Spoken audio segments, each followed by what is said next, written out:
Namo Buddhaya. Welcome and welcome back to another video.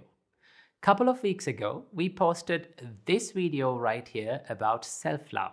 Let's take a look at it first. Remember, the more you love yourself, the more selfless you become. Do not confuse self-love with selfishness. Namo Buddhaya. So, a lot of you have been asking in the comment section, what is the difference between self-love and selfishness? So from today's video, we're going to be discussing about how to differentiate the self-love from selfishness. Now, to understand about this, first we need to understand what is selfishness. Now, selfishness always born from the unsatisfied nature of our mind. That means we are not satisfied with ourselves and we are not satisfied with other people. So what happens? We try to fill this unsatisfaction, fill this gap in our mind to satisfy ourselves. So what we do?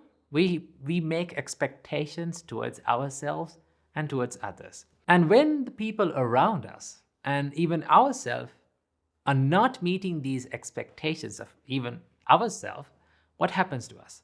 We try to pursue and we try to chase behind these expectations and filling these expectations even more and more.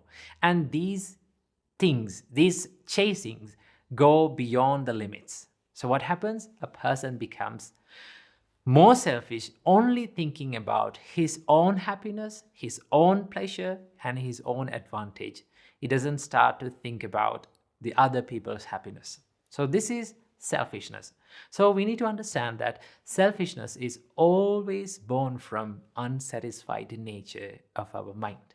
But in the other hand, self-love is always born from compassion, understanding, and acceptance.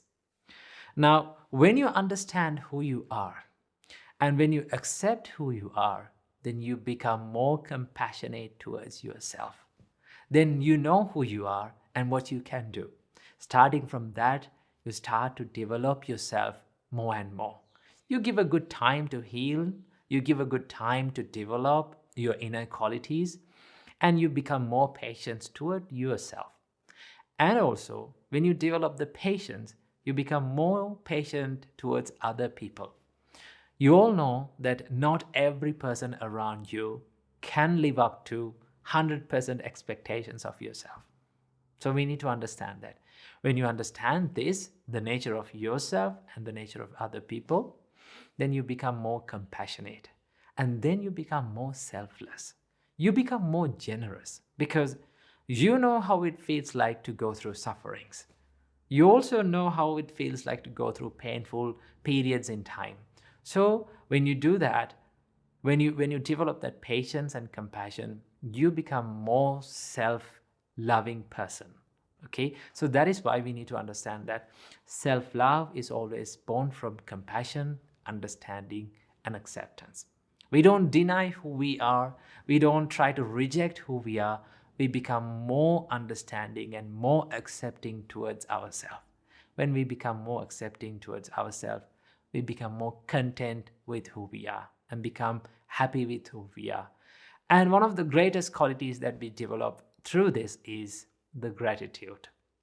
We become thankful for what we have in our life. We don't say that, oh, everyone needs to fulfill my expectations and I'm not going to commit anything for you. You need to fulfill all of my expectations. Those emotions won't happen when you become more self-loving person.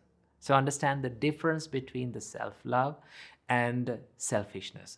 The Buddha said, if you love yourself, you have to guard your mind from evil things, evil thoughts like jealousy, hatred, aversion, and envy. When you guard your mind from these unwholesome thoughts, you protect yourself. And that is self-love. When you protect yourself, you protect others as well. So keep this little beautiful advice from the Buddha in your mind and be happy. Namo Buddhaya.